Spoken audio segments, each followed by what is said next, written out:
ये लोग रास्ते में एक रेस्ट स्टॉप पे रुकते हैं जहां हाना यूरू के लिए नए कपड़े और खाना लाती है, क्योंकि ऑब्वियसली उसके गांव वाले कपड़े देख के कोई भी तुरंत समझ जाता कि ये आउटसाइडर है। यूरू के लिए ये सब काफी नया होता है, ट्यूनिक, हकामा, सैंडल्स, सब कुछ। और सबसे बड़ा शौक राइस बॉल्स। बंदा लिटरली हैरान हो जाता है कि 100% वाइट राइस, उसके लिए तो ये लग्जरी है। और जब वो खाता है तो उसको इतना पसंद आता है कि सीधा बोल देता है, ये तो गॉड्स का खाना लग रहा है। लेकिन खाते खाते उसे आशा याद आती है कि काश वो भी ये सब टेस्ट कर पाती। इधर लेफ्ट और राइट कार के ऊपर बैठ के मॉडर्न दुनिया को समझने की कोशिश कर रहे होते हैं। उनके लिए कार भी एक घोड़ा है, और ऑनेस्टली ये पार्ट काफी फनी है। फिर सीन शिफ्ट होता है डेरा और हाना पे, जो बैठ के फ्यूचर प्लान डिस्कस कर रहे होते हैं। डेरा क्लियरली बोल देता है कि अब वो अपनी पुरानी जगह पे नहीं जा सकता, क्योंकि लोग उसे पहचान चुके हैं।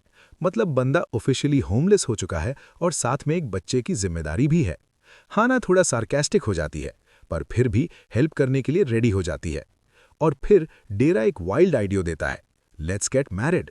हाना ऑब्वियसली गुस्सा हो जाती है, पर डेरा एक्सप्लेन करता है कि ये रियल मैरिज नहीं है, सिर्फ एक कवर है, ताकि वो लोग सोसाइटी में ब्लेंड हो सकें और यूरो को प्रोटेक्ट कर सकें।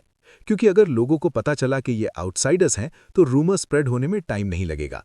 हाना ऑल्टरनेट प्लान देती है, रूममेट्स बन जाते हैं या फिर यूरो का बड़ा सिबलिंग और सिंगल फादर का सेटअप। पर डेरा क्लियरली समझा देता है कि फैमिली वाला कवर ही सेफेस्ट है। और लास्ट में वो डिसाइड करता है कि यूरो उसका बेटा होगा और हाना उसकी यंग वाइफ।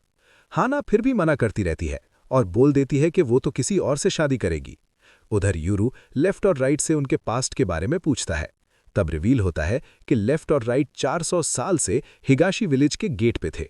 उन्होंने ही देखा था कि यूरो के पेरेंट्स एक लड़की को लेके विलेज से भाग रहे थे, और वो लड़की थी आशा। यानी यूरो को छोड़ दिया गया था, लेकिन आशा को साथ ले जाया गया था। और अब वही आशा वापस आके विलेज पे अटैक कर चुकी है। ये सुन के यूरो को समझ आता है कि आशा शायद उनके पेरेंट्स के बारे में जानती है, और उसे ढूंढना अब और भी जरूरी हो जाता है। फिर एक और इम्पॉर्टेंट रिवील होता है, यूरो और आशा कोई नॉर्मल ट्विन्स नहीं है, इनके पास स्पेशल पोटेंशियल है। आशा के पास शायद ऑलरेडी ब्रेक पावर आ चुकी है, जो किसी भी चीज को फोर्सफुली ओपन कर सकती है। और इसका ऑपोजिट है सील, जो सब कुछ बंद कर सकता है। अगर ये दोनों पावर्स कभी टकरा गईं तो क्या होगा, किसी को नहीं पता। और इसी वजह से लोग इन ट्विन्स को यूज करने की कोशिश करते हैं, वॉर स्टार्ट करने के लिए। इसके बीच में हमें कागेमोरी क्लाइन के बारे में भी पता चलता है, जो हिगाशी विलेज का ही एक ब्रांच है और अब मॉडर्न वर्ल्ड में एक्टिव है। रूमर ये भी है कि आशा उनके साथ हो सकती है। एंड में यूरो फाइनली डिसाइड करता है वो आशा को ढूंढेगा, उसे पकड़ेगा और अपने पेरेंट्स के बारे में सच जाने बिना नहीं रुकेगा। और डेरा भी गुड न्यूज़ देता है कि उन्हें रहने के लिए एक नई जगह मिल गई है। मतलब अब असली सिटी लाइफ स्टार्ट होने वाली है। ये था एपिसोड 3 का रीकैप। सब्सक्राइब करो और भी ऐसे एनिमे रीकैप्स देखने के लिए।